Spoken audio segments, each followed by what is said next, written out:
Hello, church. I'm going to talk about church unity today. We've had people leave our church for some really strange reasons. Unity is probably the most difficult thing to get in a church because it implies negotiation, consensus. We have to humble ourselves and remember the fact that we're not number one. God is number one. Things like that. So we had a couple that left our church because we had our old sign was outside was the kind of sign where you had these plastic letters you had to stick in the slots and stuff, and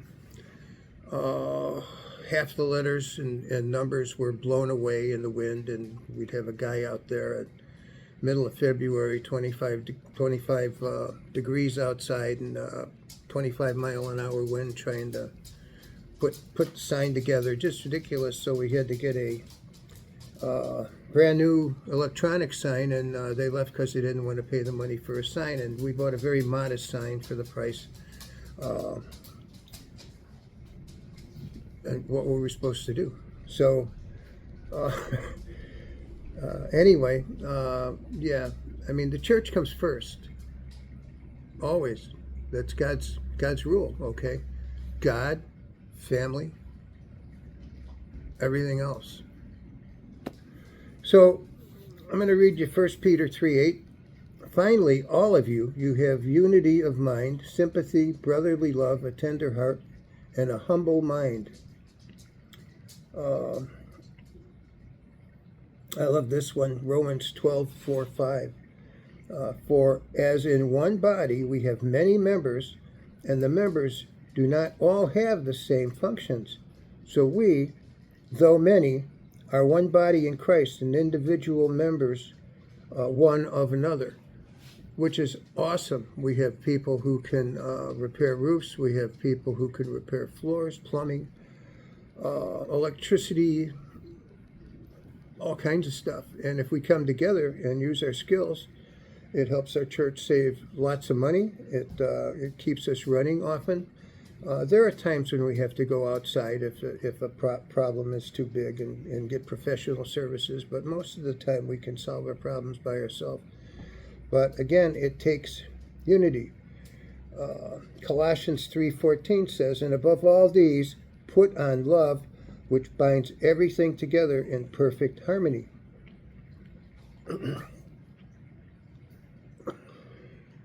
Trying to come together sometimes means we have to make concessions, and it's hard to do. And it was one of the hardest things for me to do. So I actually have come to the conclusion that not everybody thinks my way. Chuck, I know, right? I don't get it. Why don't you all just do things the right way, which is the way I think it should be done. But if we make a decision and it's biblical, and the majority of the people vote for it, I'll go along with it. It's not necessarily my first choice, the thing I'd want to do, but I'm not going to leave because I have to I have to put myself below the many, the church itself. The church is the body of Christ, okay? So imagine if this body is the body of Christ, God help us with this body. But if this body was the body of Christ, and my right hand said to me today, you know what? I'm not working today, and that's it. I'm just not doing it. But I need you. I got stuff to do. I don't care. I'm not doing it. How stupid does that sound, right? But that's what this unity does to us, okay? Every part of us plays a major part in how the church works. And if we're not humble enough to get a consensus of what everybody wants, again, if we're not breaking God's law, if it's biblical, we're bound by God to do it. So it's important. Try and keep it in mind. I hope this is helpful to you as we go into the future. God bless.